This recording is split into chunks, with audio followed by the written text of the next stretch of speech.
the country. Maingi is proposing devolving of services closer to Kenyans instead of calling for one man, one vote, one shilling formula, adding that every Kenyan will get a share of the national cake. Fikra zangu ni kwamba tukiacha kuangalia Kenya kama kabila, tuangalie Kenya kama Wakenya, itakuwa ni kwamba hata tukifanya census, ile hesabu ya watu wa Mwea constituency wahesabiwa kama watu wa Mwea, wasihesabiwa kama ni Wakikuyu, Wakamba, Wajaluo. Hiyo mambo itatusaidia sana. Kama tunaangalia maneno ya county, tunaangalia county. Hatuangalii county yenyewe iko na Wajaluo wangapi, iko na Wakikuyu wangapi. Na pia tukifika mahali ya kugawa rasilimali pia, kama vile watu wengine wanapendekeza ati one man one vote one shilling, ambayo ita affect watu wengine kwa njia mbaya. Kwa hivyo mimi nilikuwa na fikra zile za kusema kwamba basi tuangalie Kenya in the future. Hata mimi nafikiria kuleta mswada kwa bunge, niseme hii national population census ibadilishwe. Baada ya kusema kwamba kuna kabila hii na hii na hii pale, tuseme wa Kenya wenye wako Nairobi ni wangapi, wenye wako Nakuru ni wangapi, wenye wako Eldoret ni wangapi. Yale mambo tumezungumzia hapa, kama tunasema kama Mount Kenya tungependelea one man one vote one shilling, hii shilingi itatoka wapi? Kuna mwenzetu alisema hii sheria inaongea sana kuhusu vile tunagawana rasilimali, lakini haisemi hii rasilimali inatoka wapi. Ni lazima tujue hii pesa itatoka wapi. Mheshimiwa Mary Maingi, tumekuwa tukiongea sana juu ya watoto wenye maeneo mengine ya bunge. Mbunge wa hiyo eneo kupitia pesa yake ya CDF anaweza kulipia watoto karibu gharama yote ya school fees. Mimi na Mary Maingi tunang'ang'ana hapa kupatia mtoto shilingi 4,000 day school, hata haiwezi lipa school fees ya day school ya muhula mmoja. Instead of even talking about the one man, one vote, one shilling, let us start by devolving services. If it's something, let me give an example of education, a subject I'm so passionate about. In fact, when I talk about education, I think I get emotional. Let us not have some constituencies or some counties where they can afford through their bursaries to take their children for education overseas, Australia, UK, America, with bursaries. Yet in my children in Mwea, I cannot even afford to give them anything more than 3,000.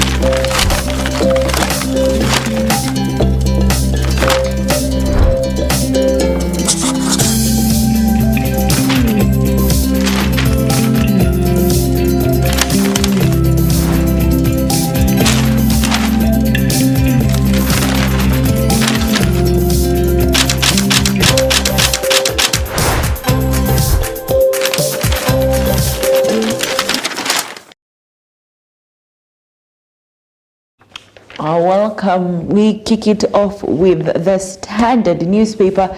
It is time for the newspaper review, and we kick it off with the Standard newspaper. Now, number one, why Raila Rigathi are pulling together as Mio boss Raila Odinga and one of his bitterest critics, Deputy President Rigathi Gachagua, are now backing the controversial one man, one vote, one shilling model of resource allocation that was flushed down the drain with the BBI with the opposition. That was flushed down the drain with BBI, with the opposition chief saying he's happy that the deputy president has seen the light. All right.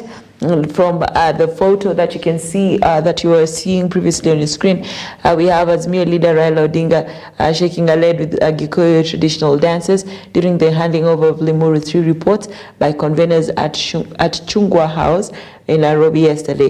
He said that the one man, one vote, one shilling proposal advocated for at the talks would ensure a fair share of development for all Kenyans. And then that story there is Aganifta, a police bullet takes away a man's life. This man, a fourth born, was killed in Mathare during a police raid when the police wanted to shoot. The police were actually shooting to disperse the crowds, and it happened that one of the bullets landed on this young man's body, leading to his untimely demise. And that is what the Standard is heading it off with. At the very tail end, courts blow to Ruto's rules for state agencies. And then doping slams the brakes on fast rising star. Finally, party aspirants protest as UDA postpones its elections. At the back of the Standard, will Kenya put on the winning shoes against Burundi? That is the question they're asking.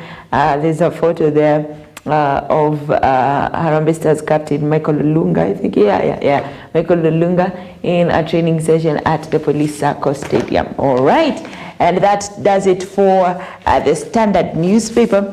We can take a look at the Star. In the Star, they are going with the winners and losers in Ruto's new budget. MPs are declining requests mounting to 306 billion from MPs declined requests amounting to 306 billion from ministries, departments, and agencies. And then we have over there, as you can see in your screens right now, photos. The photos you can see are members of the civil society that protested against the finance bill outside Parliament on Thursday. That was yesterday. And then tail end, Raila backs Limuru 3-1 man or 1 shilling push, which allegedly it was Raila's first. It was Raila's idea first, according to the BBI. If you can remember, it's the Building Bridges Initiative, right? Yeah, more boys than girls drop out of primary school. And finally, I'm still in control, says Malala, after claims of clipped powers. That is concerning the UDA wrangles that are currently being experienced at the back. Of course, Harambee Stars, they promise and they say we will deliver. Firat confident of prevailing over Swallows in the 2026 World Cup qualifiers. So help us God. Finally, the Daily Nation. Why Kenyans are rejecting the tax bill. We do know that come next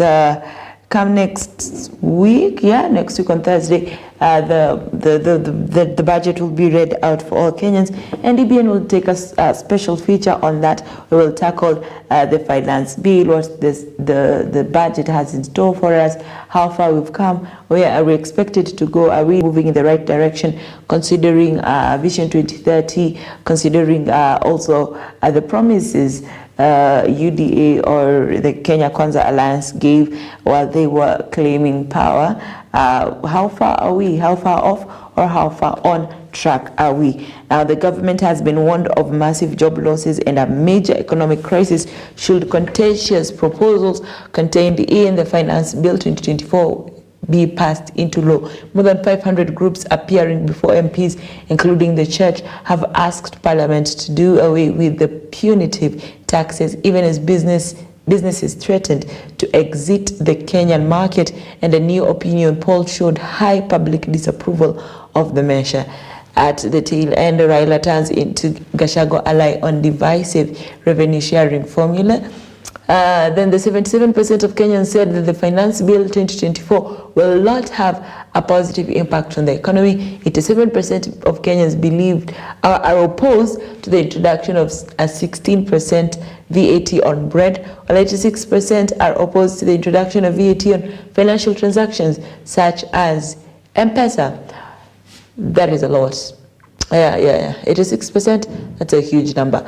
8 out of 10 Kenyans are opposed to the introduction of new taxes on bread, cooking oil, financial services, motor vehicles, and a new levy on environmentally unfriendly products. A new opinion poll has just shown. Yesterday, or was it yesterday or on Wednesday, there was famous comedian Njugush, or Timothy Kimani, or famously known as Njugush. He was being interviewed at a panel, and he asked one question to all the members, the majority of the members of Parliament. Has there ever, because everything goes, no matter what ground people say, everything goes. If the government is in it, it is in it. But then he asked, the second question is, do we have an opposition really?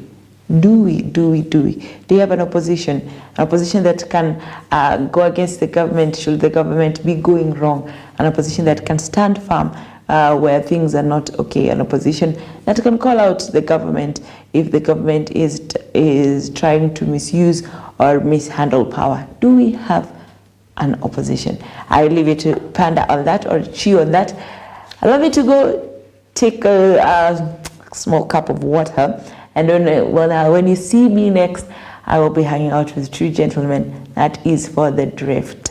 Mr. Castro and Victor will be in the building as we try to see more on this, or more on what you've already done on the newspaper review, more of what we've been doing on. But it's so glad to be here very early in the morning. Ni masaa ku drift. Sikaende. Jana nilikuwa pitia ni jana walifanya wasao maisha imepanda. Zakayo maisha imepanda. So I found it funny because Zakayo maisha imepanda. Unajua Zakayo alikuwa juu ya mti. Sasa jika maisha ikipanda. Sasa mnaambia labda alikuwa juu ya mti anaona. So it's like maisha ndio ilipanda, Zakayo alishuka ama hata labda maisha haijapanda ama unajua mimi Zakayo hata ama maisha inafuata Zakayo. The higher you go, the Zacchaeus it becomes. Ladies and gentlemen, welcome to the Drift Show. Hapa ni mahali ambapo Zakayo akipanda tunapanda naye. Aliye juu usimngoje chini, panda juu mfikie. Aliye juu mfuate. Awesome. Yes. News number one. We started off on a sad note. You know, the drift is majorly social or socially related. So it's only prudent we say a word of honor to the late Njambi Koi. Yeah. Fire mama. Kai Kai. Fire mama. Yeah. Not Fire Mama. Fire Muma. Fire mama. So she has fought for long, and I think and I'm told she died fighting. So that was always a fighter. It is so sad, such a huge talent, and she was doing whatever she was. She was so big in doing whatever she was doing, and I know wase wa reggae wame lose, but nothing can stop reggae. So our condolences. May Jah rest your soul in eternal peace. Bobom.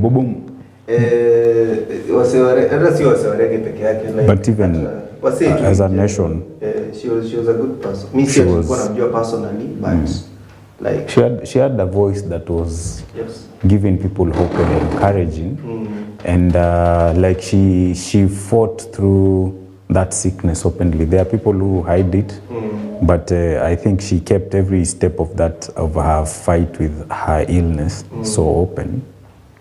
But I really felt for her. And Mungu anajua mambo yake, so ni sawa, tutasema tu yote ni Mungu, but yeah, we've lost a very great person. Yeah, we just pray for peace kwa wale ambao wanasikia wameachwa na wamenini, and to just everyone who knew her and who was she mentored a lot of people. Just pray Mungu atusaidie na tuliwaze wakati huu. Yeah. And comfort to the family. Yeah. Vinyo wamesema, put my name on that. Sign it. Delivered. Amazing. Now, rest in peace, Koikai. Moving on to other stories that have been making headlines. Number one is, of course, the finance bill 2024-2025.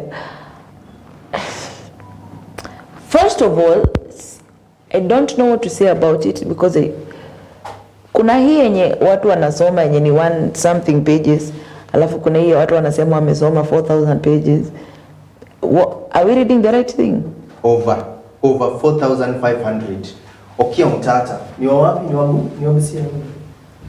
Okay, si you Western. Ni wa huko. Is he not from BG? Okia. Yeah. I think he's from BG. Sawa. Okia Mtata anasema amesoma over 4,500 pages, which has taken him over a month kusoma. Hii yenye watu wa parliament wanapewa, apparently wanapewa na wiki hata sio wiki, some days wafanye nini wafanye, so it is a very aina hizo vitu zote. So kwanza hata nakwambia hii mimi kama kuna kitu na hapa ndio nili appreciate masomo. Macho ndio education. Lakini yenyewe let me tell you, hata mahali tunaviomba ati learning na nini.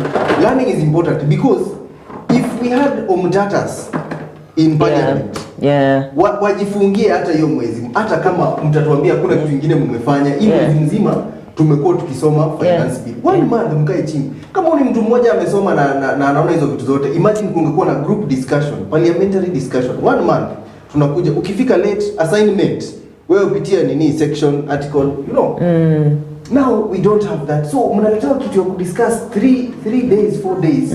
Kitu yenye it's for you cannot even. So we need to watu tusome, tuko na watu wanasoma, because knowledge is power. Na sasa tunafanya mzungu afurahi venye wanasemanga tukitaka kuficha Mwafrika kitu unaficha kwa kitabu. Is Umtata not Africa? Is he not Kenya? Ebu kwanza hata watu ni jamaa. Atusomi. But then see, I thought the document is it 400 pages? That's a different one. Unaona? Exactly. Ni kama version kingine kama sasa nitakwambia aje. Ni kama ama nyingine synopsis. Wewe hata ukicompress hata kama ni picha venye mseo ana resize ana press down. Wewe 4500 pages utafinya ifike ngapi sasa? But when what nini all those things in a finance bill 4500 pages. Exactly. It's even bigger than the lecture ya Harry Potter ama encyclopedia. Now those are the questions. Those are the questions. You can't paint me like that. No, you can't paint me like that. No, like I'm down on air. But I'm saying me I have magnitude. Me I have it. Exactly. But just sasa tungekuwa na parliamentarians wenyewe wanasomanga vitu kama Harry Potter ama sijui hapo vitabu volumes una get. Sasa maybe wangekuwa wenye wanasoma Harry Potter. She is Harry Potter. Okay, sawa. No, just about the way. No, she's not been on the show. She was not there last time. So we had preserved some jokes. I remembered when we were talking about the jet. Yes. There's a joke I remembered I never used because we had to seem so serious last show. Yes. Like the only jet I know is Jet Li. Okay, but so anyway, back to that finance bill. But from my gatherings and all that, it's that finance bill will be it will be financially punitive to the Kenyans. It's going to hurt Kenyans because now if we are going to pay taxes for things like airtime, increase in M-Pesa transactions, and you know how many people do that. And then, by then my question is still this, and I think that's what I'm getting on the ground so much is that, like, I remember I was having a conversation with in town, just a random Nduthi guy. So the lady said, you know me, I have my Nduthi guy. So we were talking about taxes, and I don't know how that conversation went straight to taxes, and then he was like, I have no problem paying taxes, but I have a problem seeing how my taxes are working for me. What? Yeah. What? Very true. Like, are we going to have an increase if right now we are paying high taxes, and for example, let's say and you know in our nation there is so much double taxation. So for example, if you have a company, you're going to pay VAT every month, you're going to pay income tax every year, and if you have employees, you'll pay payee, and then for you personally, you'll pay your income tax. So how many? Those are like 4. You buy a car, it will be taxed and all that. There's so much double taxation. So now add that to this. Now you paid 30%, then you pay 16% VAT, then you pay payee. So utakamkuba kinangapi. And then now the finance bill, the taxes are going to get increased. Yeah. It's going to be it's going to be real trouble. So and yes, of course people have to read, but sasa mimi mtu kama mimi ndasoma Bible ama ndasoma, though it's good to read both, Yeah, but it's good I to have read. it. I'm going to read it this week. I've been saying I'm going to read it for 2 weeks. Friday tuko hapa No, Friday, I think Friday show should be Drift Finance. Drift Finance. Bill. Done. Mimi nitakuwa na shine nayo. Done. Financial drift. Financial drift. Lakini umzi wa Ndudhi namuelewa kwa sababu kila saa tunasikianga watu wakisema tumetenga.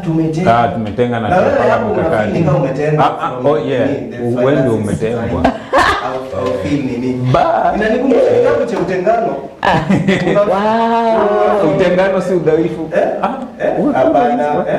Hapana, umoja ni estate, utengano ni setback. Hiyo nayo si watu wengi watashika. Hiyo nayo mtashika wengi. Lakini si bado kuna zile slippers za umoja. Huyo mama shake kupigana hizo slippers za umoja. There was umoja. Watu wananijua wale ambao wamesoma hizi set books. But I know you know you've performed these things. No, you have performed set books. We are readers. Have you performed set books? Leaders are readers. Why? Anyway, ka finance hatuwezi kamaliza lakini kanatufinya. But mimi bado na argue tusome juu hata vitu zingine zenye watu wanasema unaona kama msawaludi probably ajui zingine unaona but hizi za mkate za nini but then he's but kuna idea and at least there's of course the place where you can look at things from the common sense aspect before making things complicated. At least even looking at things using common sense, the normal reasoning, and it doesn't make sense. Doesn't make sense. I think I was having a conversation with someone in the States. They were saying, us, yes, we pay so much taxes, but at least we see the taxes working for us. We have better infrastructure. What infrastructure project has this government done? Except, let's say, the housing, and then now I think is it next week when people are and then we are supposed to start the social health insurance fund next week. That's a new deduction, so it's crazy. But then what I'm asking, like at this moment, does the government know what it's doing? And the funny, like for real. Even the funniest thing, Sasa, if there was ever a government to understand mwananchi, hustler campaign, noma sana. But you know when it comes to like if you ukitafuta kura, you have to get a good narrative. That was a good narrative. It was a good narrative. But joke is because now when you there is a place when you marketing your products, the customers buy the story. Wow. It was a good narrative. It was a good story. It's like the Obama thing. Yes, we can. Yes, we can. So unasema UDA na hiyo nini? It was a good narrative. Walikuwa wanarudi soko. They were marketers. Nyewe tuliuzwa. Anyway, Mungu mbele. Yes. Nani Njugush was hosted by one of our local media stations, and he weighed on it, but there's a point he brought across, and right now I think it's the more I think about it, the more it's weighing down on me. He asked, "Do we have an opposition?" No, and I will ask you, we have an opposition, but it is not. I don't feel like our opposition has a spine. And it's like our opposition has been used to having Baba around. Now Baba is not around. I've been seeing former Vice President Kalonzo Musyoka speaking and Eugene Wamalwa. Actually, this I think Eugene weighed on this story of going to Haiti.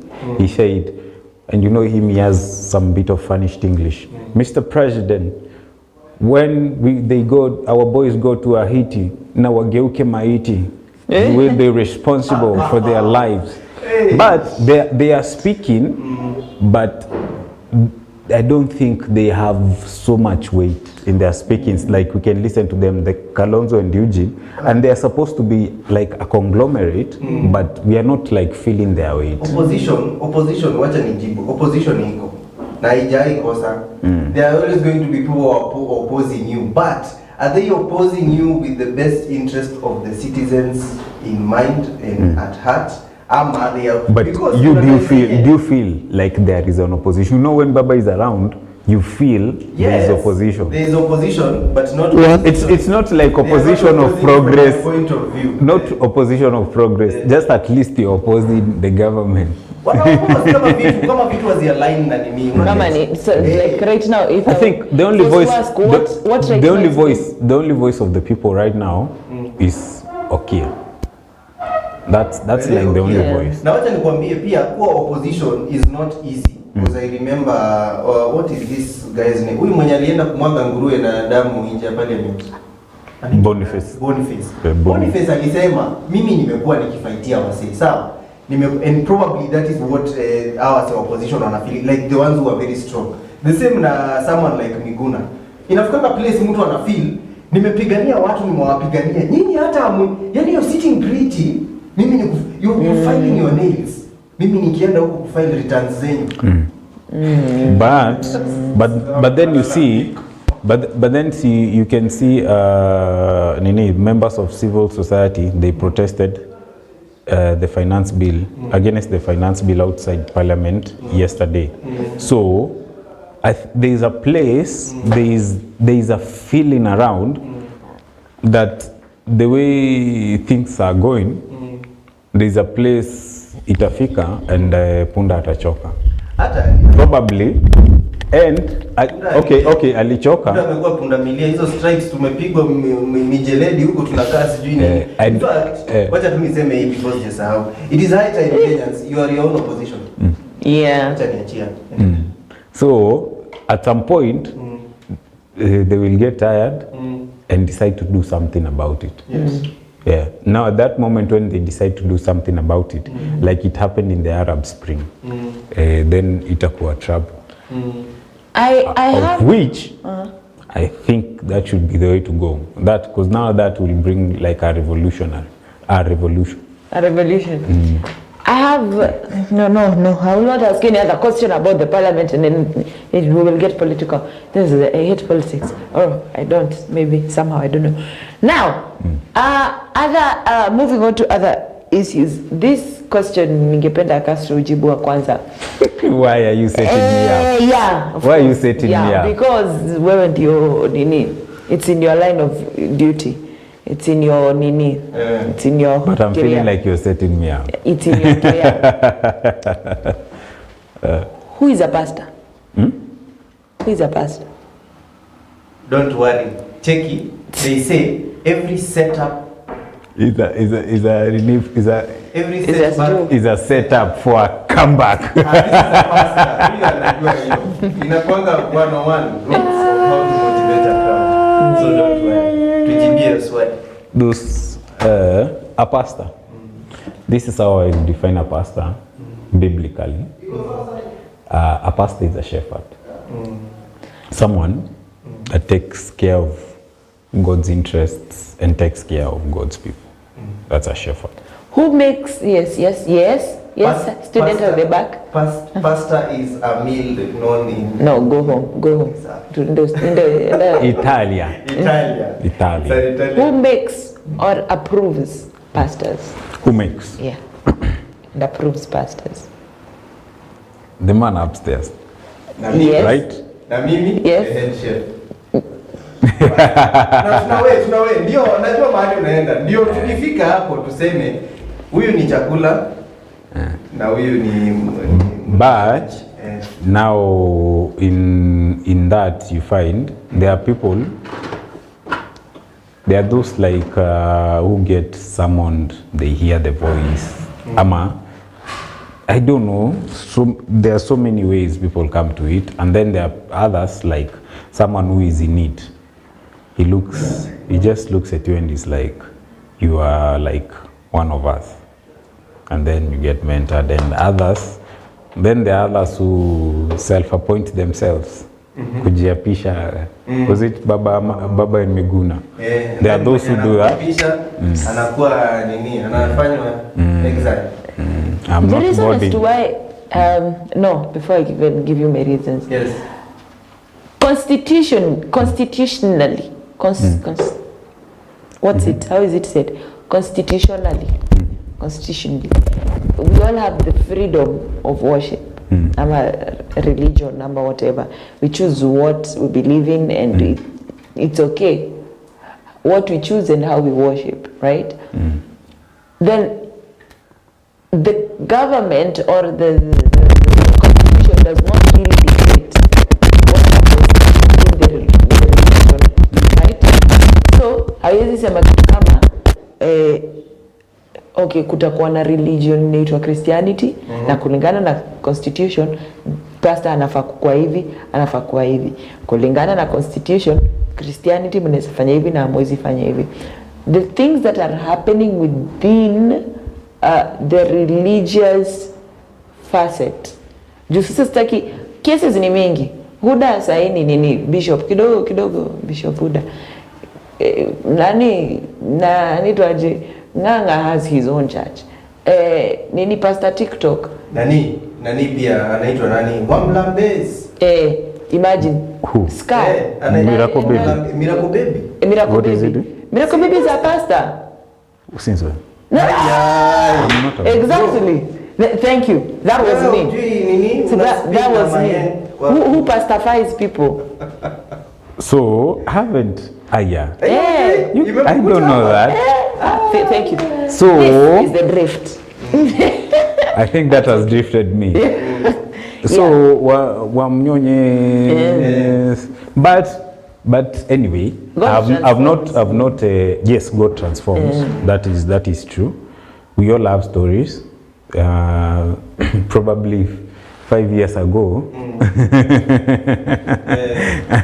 Let's not open those files. You might have been a Miracle Baby yourself. Yeah. Even that time when he was checking those songs, me was huge in that space. But thank God. But even looking at his name, even that time I used to wonder, like, why you Miracle Baby? It's like there must be some seed of. Wacha niwarushe mahali. Unajua the term Miracle Baby nilisikia mara ya kwanza. Sijui kama mnakumbuka pastor alikuwa. Dare. Naona ni kama unanidare. Hapana. Yeah, it was that time. But then like I always wondered why this guy anatumia jina. Nile ulikuwa like I used to think there could be something, and then I remember there is this time he got really sick, and I think people went to rescue him at his home, so probably it could have been a turnaround for him.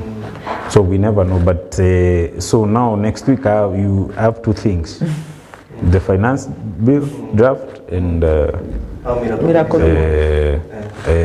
just come on, get out of here. So yeah, him. Okay. Hey, so Sambamba, Pastor Miracle Baby. but they are Sio kasisi, ni kasisi. Kopo la maji. But ni wacha Miracle Baby mwenyewe ameshangaa. but we are what are those? I'm even going to check out his role like after we leave this place. I wish ningekuwa najua, but even when we get into that space, after God akikucall, there's now the space where you are prepared and you're made. So the people who skip the preparation process and get out so early, some of them are these guys who are making these major blunders, because there's the place now where your heart has to be circumcised. Upate, you're not moved by the things that are moving people.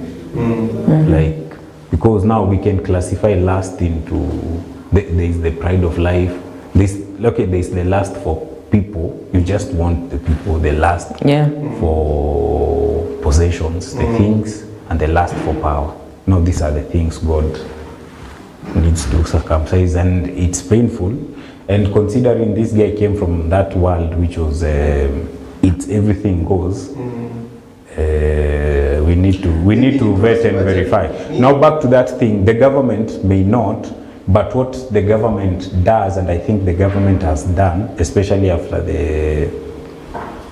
this massacre, Shakahola massacre, was just it brought stakeholders in that field, and then it tasked them with coming up, formulating some regulations on which are supposed to regulate that space. And one of them is that for you to open a church right now in Kenya, you need to either have a certificate, a diploma, or a degree, which is good. And considering the world that we are living in, it's a world where what you're preaching, someone will go to Google and be like, And then, unajua saa hii ni vile wase tu wanaheshimu tu church, but kuna vitu ukisema, wase tu wanakuangana juu hapa huyu. Na sasa I think hata ndio swali yake ilikuwa. Unaona vitu kama hizo. Like where do you draw the line? Mtu akisema ni imani yangu. No. Kama sasa kuna pastor akasema mimi nimeitwa na Mungu. Nani? Jose alisema mbinguni hakuna degree. Mbona mna force hapa? You know, if God has called me, kuna mtu anasema hivyo. Na unaona ishara I am living by them. Mbona mnifinya certificate na nini? Maybe Mungu sina hiyo time. No, you see for now down here is that watu wamesoma huku chini, and people need your respect. It's like you see there is a place, if you look at the book of is it Luke ama Acts? I think the book of Luke, it starts where the writer is telling, O Theophilus, and that Theophilus was a well-versed person, was a well-knowledgeable person. So there's a place, even as the church in Kenya we've got to, that we are not even, how many billionaires in Kenya go to church? How many professors go to church? It means there is something probably the church is not providing on an intellectual level. So that's why we have to enforce those things, because we need to come to a place where what we are saying has to be so valuable that a professor will be like, I see. So there are places like, especially men, one of the reasons most of them don't go to church, because men are more intellectual than ladies. Not like to say wako na akili mob, but they think and make decisions more intellectually and logically, because now the ladies, they have to use their hearts and their logic. Sisi ni huku roho tunasikianga tu ikigonga. So now because of that, sasa ndio unapata kuna hizi two regulations. So hebu imagine ati profesa mzima ameenda chachi ya Kanyari. Itakuwa tricky. But I understand what you're saying. So we need, cause there is a balance. Cause hata kuna watu wanasema, and look, there's things usikiangi zikihappen kwa mosque, because there is a way Islam and those religions they enforce through the books that they use. But us as Christians, we're the ones who don't enforce so much. It's like for us, we have allowed people to be so liberal, which is good, but every freedom needs to have a measure of control, so that it cannot be abused. So what you're trying to tell me, Paul, ni hapo kwa education kaza kamba, lakini usijitie kitanzi.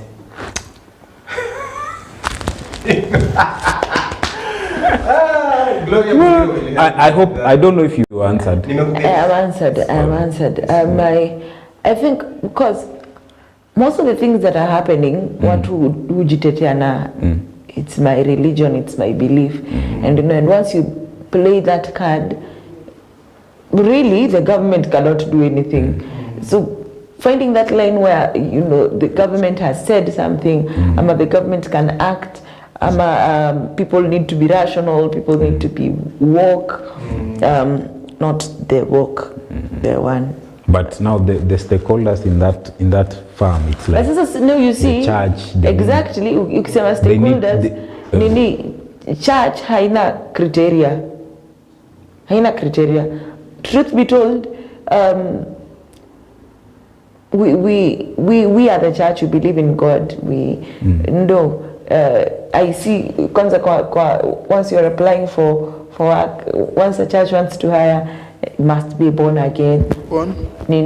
Tongue speaking, Holy Spirit filled. There is no actual measure for that. No, nikisema nataka doctor, I want a certified doctor. How do I know you are certified? You have the papers to show. Nimeenda shule fulani. I know the school, it has certified you. But wewe ukikuja mbele yangu niambie, by the way, you know God has sent me. Fungua church, unasoma Bible. Bible imesema whether uko na revelation hiyo wada ama una, labda ulisikiza DJ usiku ama ulisikia kitu kingine copy paste kuja utupea nini Sunday. You know, you never know. There is no actual you really can never validate. And the people we call stakeholders or the fathers, the founding fathers, we have chosen to trust them. We have chosen to believe them. We have chosen to know them. We have chosen to have them as pastors in their own right, and we respect them for that. But again, if we as a body, as Christians, say we do not respect, we have no respect for the fathers, their power ceases to exist. That's why inasema hakuna our stakeholders. There is nothing really that points or places them there. There is nothing really to say hawa ndio founding fathers. Sasa sababu mimi ni founding father ama sababu mimi ni stakeholder kwa hii Christianity religion, church fulani ifungwe. Wataanza wewe nini, you don't see what God is seeing in me, nini. And they can even quote biblical nini, when Christ came people didn't understand. You know, everybody unaweza jitetea religiously. My greatest concern is the lack of that, and I honestly do not know how we can combat it. Tunaweza ambia watu, when you go to church, pray, let the Holy Spirit lead you which church to go to, which church not to go to, but that does not block out fake pastors. That does not block out the mediocrity, the level of mediocrity that is seen on a daily kwa Christian field. True. Kweli. It was not weed out the smokers in church. No, I don't compare. This is how I see Victor's brain. This is how I see Victor's brain. Your talking sense is like... Look, it cannot weed out the smoke. Hey, kuna watu where they smoke, there is fire. Now, sometimes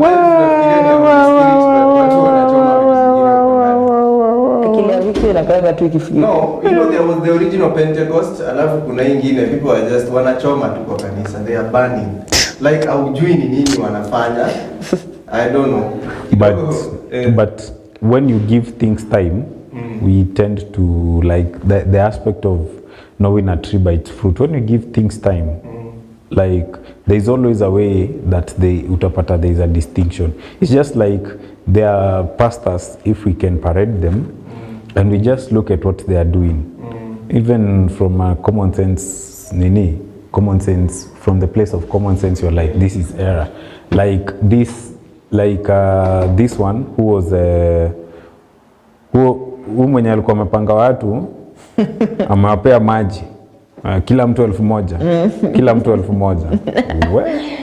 Ndio kwa wafi ya kalio kiti hapo mbele, si mchezo, lazima atoe pesa.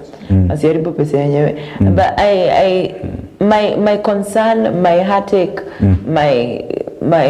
my ache, uchungu wangu, it just goes out to every person who's being taken advantage of, and the lack of a system.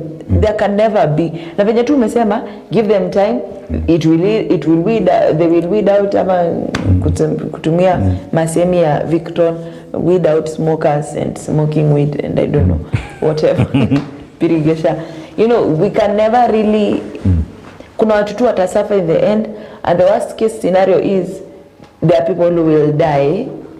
There are people who will die. Yeah, like you see, I really feel for the people who usually become collateral damage.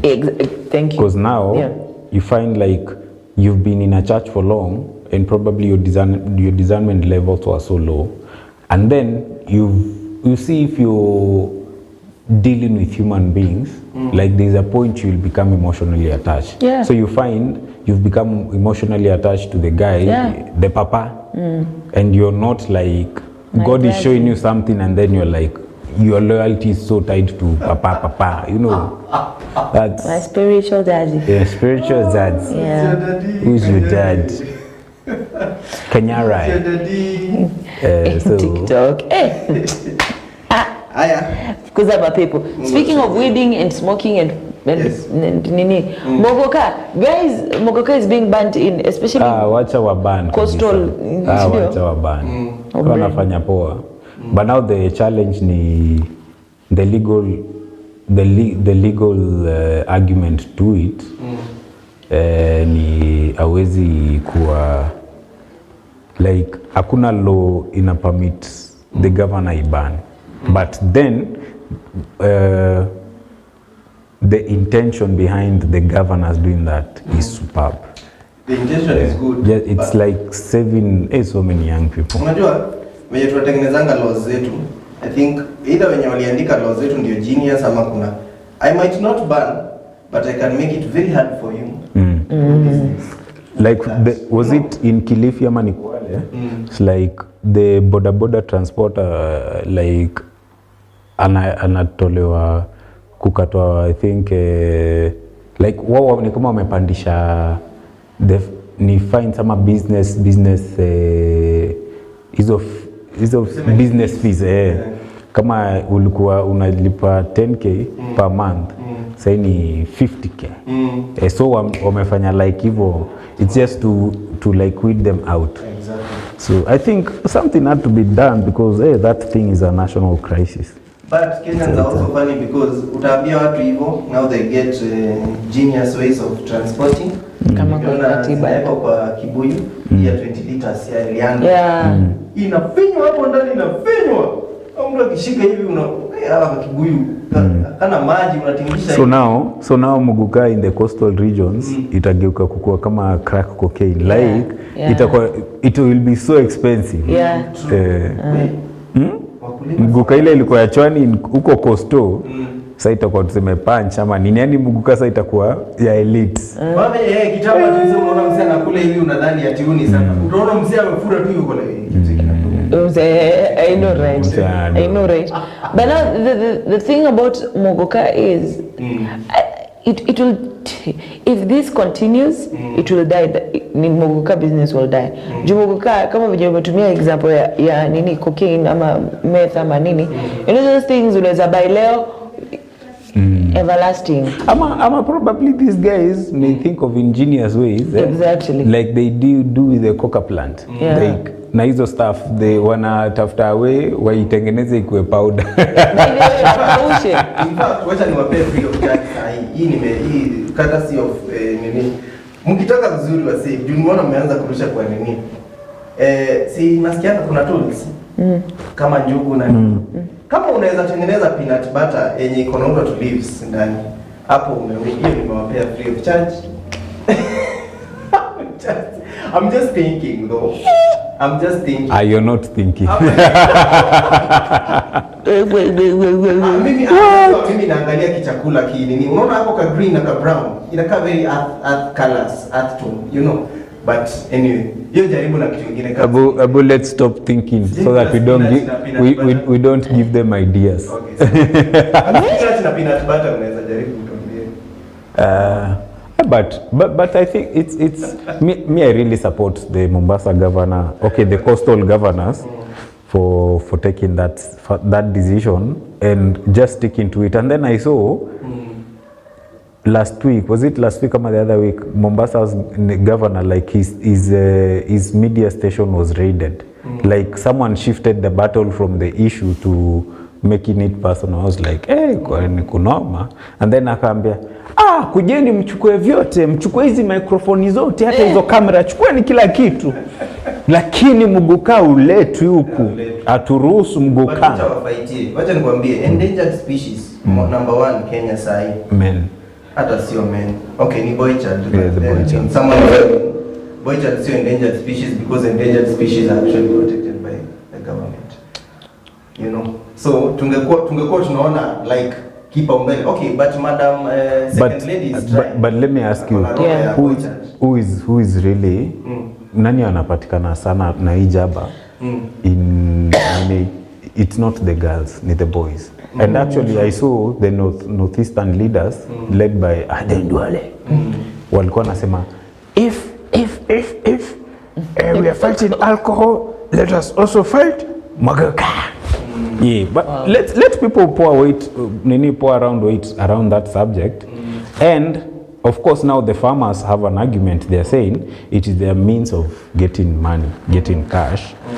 But now how are we going to be getting cash from what is destroying lives of people? Like hizo shamba zinaweza panda vitu zingine. Kuna I don't know, there are just cries that are not worth listening to. Oh, that is where we get money, and that is where people they are getting destroyed. Yeah, that is where people destroy. Because now, so you're making money. We should now consider that you're making money. Those people that are consuming that thing, let's say someone has consumed that jaba for like 5 to 10 years, kupanda huko, their fertility levels low. Hiyo ndio nilikuwa ni kizazi tunaua. Central watu wanapigwa na pombe. Huku kwingine watu wanapigwa na majani. Huku kwingine zakayo. Huku kwingine zakayo. Na hizo zote the force inaangukia boy child. The boy child and men. And then ngori. So wacha wa regulate wafanye hivi. Na sio huko peke yake, everywhere. If we can have a drug-free Kenya, that one is like saying having a corruption-free. But Mungu unatuona. Drug-free is more attainable than corruption. Sijasema hivyo. Your words, not mine. Sijui kama it's a good time to throw this one. Speaking of corruption and drug-free, kuna kijana hapa juzi. Tumeona kijana hapa juzi amekula karao right left. Of course. Halafu akabambwa. Mbona ni wasapiri? Why always wasapiri? Why always wasapiri? It's your people. Not my, I'm just sure. Let me say this without fear of contradiction or jurisdiction or anything. Mimi whether alitisha kitu kidogo, whether alikusumbua ama, there is nothing in the world that can give you the moral power. What that is the moral power? So high ground. There is nothing, permission or whatever, to raise your hand towards a police officer. But then also the police officer themselves, there are times they get so physical and they beat people. It's okay. Who speaks for the citizens? Okay. Do you know why I'm so much against it? Let me tell you, Castro. Kama unaweza ona polisi akipigwa hivyo. Sawa? Mwingine kesho kutu ifanye. Niambie kwa nini mwizi hata ona polisi hapo akuibia hapa malize na mwambie utafanya na aende. No. If we don't, I understand what. Cause me I have. Let me tell you, there is never a day we can take any. You can take any stand like 100% that it will fulfill all its norm and whatever. But the moment we dare normalize something like taking advantage of a police officer, that will itaturamba vibaya sana. But then the police officers themselves, they need to work on themselves, but it should not be. Do you see? Sometimes police officers just arrest you for nothing. Like hey, no. And probably me hakuna. And probably they should. Wacha nikwambie, this is how I understand or how I see the law. The law is an institution, sawa, and those who enforce it, an institution that threatens violence with the threat of more violence. This is what I mean. Especially the African police. Exactly. African as long as kuna wase wazii, polisi ndio wanafaa kwa wazii kuliko wazii. That is why unasikianga usubaru mambaru watu wanatoroka. So it is unfortunate that we Mbaru at this point alipata mtu anaweza mshaini. Hata kuna mtu alikuwa anasema sasa kama karau wenye tunatuma Haiti ndio wanapigwa na civilians huko. Situpe vijana wa Mirema nini kazi waende huko Haiti. Oh, you know. No, someone was arguing like that and I was like, but then kulikuwa na shida ya karau probably alikuwa mzae kidogo, but that goes to speak to how hard kazi ya karau iko. Unaona, because at any given point if you're tested you need to be ready. Kwa jamaa kirusha hivyo unamsubdue hadi anaona. So sasa hii ilikuwa unfortunate. But I understand what you're saying because sometimes let there be a balance on both sides. The kijana was saying mimi ni hasira ilinipanda. Unaona sasa hivi venye Kenya kuko kila kitu inapanda. Hata hasira inaweza kukupanda. Upate karao ameenda kukwambia hivi, anakuambia ati mimi unajua niko na deni ya 5k uko na ya 50. Umelala nje, umrukie, umkonge, and then bahati mbaya irudi. Karao akifanya hivyo, I'm usually brought back to history ya during violence na election na nini. Kuna mtoto wa 6 years old alishutiwa Mathare na akadedi. The then president said, Karao, good job mlinini, but this is a life of a 6-year-old kid mwenye amededi. Now, tukisema ni excess force, tumeona Karao akifanya hivyo. Kwani hata Karao kuna exemption yao kupandwa na hasira, because we've seen that more often than not. Hii hata ni isolated incident, you get. But for Karao it is day in day out. Labda hata kuna mtu anafurahi Karao ilipigwa, which is not good, but tumekuwa tukiona on the other side. Alihodhwa. It's not fair. Alihodhwa. But anyway, it's that's not the way to approach it. Not the way. But me, I'm saying on this other side, like even the popos, they also need to balance, because there's some of them who use excessive force. Like a lot of regulation, of course, needs to be done. And then now that you know, towards the law enforcement system has been inherited from the colonialist system, which was oppressive. That has been inherited and inherited and inherited to now. But I hope things are getting better from that. But kazi ya Karao ni ngumu. Keeping your cool na wase kama hao, because Karao anafaa ku act within the law. Hakunanga laws wase wabaya, crooks and thugs and nini. Huyo atakufanyia anything anywhere, but for Karao ni lazima aji maintain within. So I understand them and their struggle to be I need to maintain. But has the ruling for that young man been made? Today they're doing their bail hearing today. Okay. Whatever. Yo bail whatever inapeanwa ama inanyimwa leo. Kijana ataonyeshwa adabu. Yo kijana hayuko safe anywhere. Akiwa ndani anafinywa, akitoka huku nje anaweza finywa. In fact, if I was the mother, singeomba atolewe. Hiyo bail hata ningeachana nayo. Hiyo bail ningeachana nayo kabisa, because better he is safer. In as much as anapigwa na polisi, he is safer hapo ndani. If anything happens to him akiwa ndani ya polisi, they know where, they know whom to ask, they know where to point a finger. Wakimwachilia, if anything happens, they can never know who did it and they can never trace it back. This is the police. In as much as tunasemanga polisi wanakuanga wafanyi kazi mkono wa sheria mrefu. Polisi, piga polisi utapatikana na kijana alipatikana very fast. Very fast, but wale wase wanasumbua wanakaa sana before apatikane. It's not that we have it's not that we don't have good police officers. It's just that our system is not working effectively. And the reason is why conflicts of interest, because of course. And the reason is why ilipatikana haraka hivyo. Iwe funzo. Iwe onyo. You just don't heshimu kirauni. Heshimu kirauni.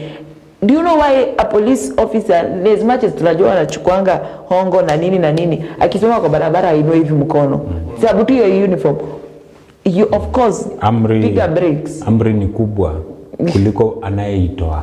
That's what he said. Kingine pia tujiongelelea kwa hii ni yote, we need to seriously look at, si ni teenager yuko 19, we need to seriously look at Gen Z.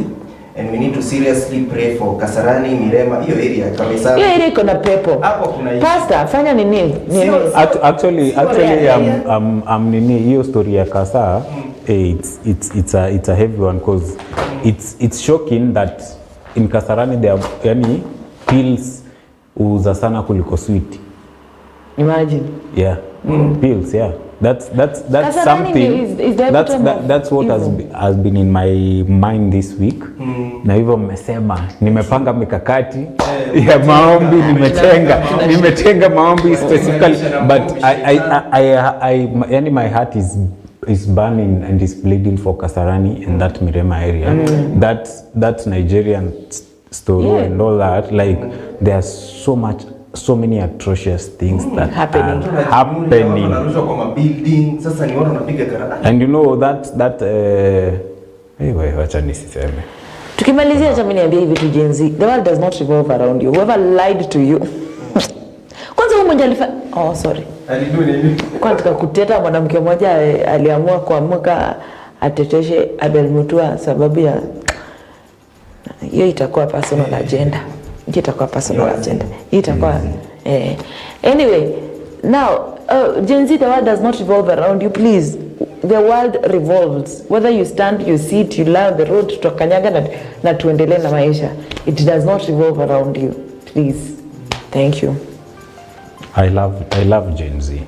You love Gen Z? I don't. I love you. Me, I love you, Gen Z. Jesus does. I'm your guy. Yeah. Sio wazi, sio wabaya. Gen Z. Sio wabaya, but mimi nasika moderation to you get. Because pia tunaweza argue pia nani anawafunza hizi vitu. Mama yako wanajifunza la. No, it's they are coming into this thing where wamegrow yani with so much yani influence. Gen Z ndio walipatwa na social media when they were young. So and then social media brought an accessibility of information. Ngori.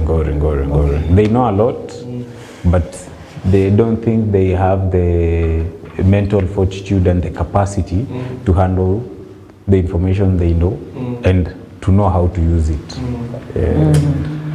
Haya, mimi nitawaachia tu hapo, mimi sijui nitasema nini, but I love them.